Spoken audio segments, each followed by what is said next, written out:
Okay, so what was it about Maoism particularly that drew you to it? Because I'm going to be honest, I've studied quite a lot of communism. I've read quite a lot. I mean, in my 20s, I left university. I read the Communist Manifesto. I read Capital.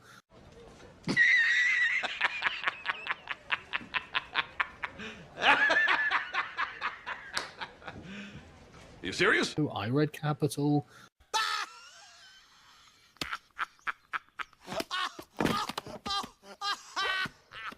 As I said, the immiseration of the working class, or the poorest, they're not getting poorer, they're getting richer.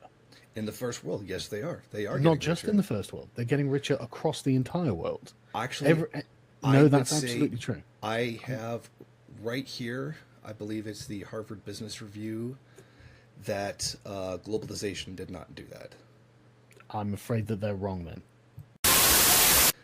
The constant wars in order to maintain that global balance of wealth. That's not capitalism's fault. Yeah, that's literally capitalism. No, Yeah, that's not capitalism's fault. No, absolutely not. It is. Absolutely not. It straight up is. Do you think the Romans were capitalist?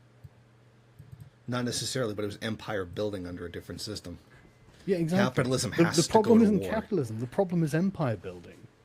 That's what capitalism is. That's not true. Oh, no, sorry, that really is. That's not true. If that's the case, why don't democracies go to war? They do go to war. With, Well, it depends on how you define with one democracy. another. Sorry, I should have been specific. They But do. why aren't we building empires in Europe?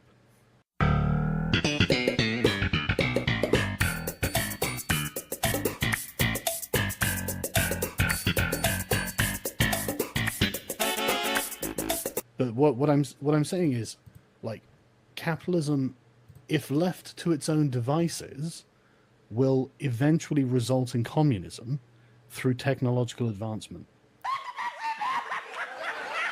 I don't know whether to laugh or vomit.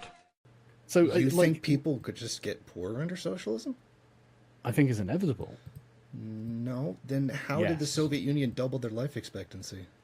Because technology was being improved in capitalist countries.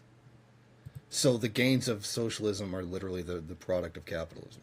You literally described how Mao had to find a halfway house between the first world liberal democracies and the technological revolution they had had, and they had to get from feudalism to communism or socialism without going through capitalism. Yeah, your entire that's structure relies on. that's an evolutionary point. It's Yeah, supposed but to the go point- through that. It's like, oh, well, it's all thanks to capitalism. By that logic, everything in capitalism is thanks to feudalism. No. Well, you said prices are going to go up, and it's like, well, yeah, but they also No, go there's down. going to be an inflation, yes. No, that's not what inflation is. Inflation is where the value of the Yes, money it is. reduces the purchasing No, power of the no. money. I don't agree. No.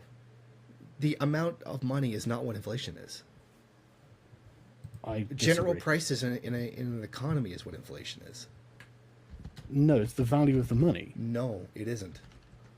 Okay, well, we'll have to agree to disagree on that one. I'd have you to look incre- into if it you more. increase- Admittedly, I'm not going to lie. I've not spent a huge amount of time looking into UBI. So I might Canada be is wrong. experimenting with UBI right now. Yeah, so is Finland. And that's the main thing that's happened. You increase the wealth, you increase the dollar amount that people are that have. They go out and they buy more, and that raises demand. Okay. But what's wrong with that? That's inflation. It increases No, the that's price. not what inflation is. Hello? Ready to go?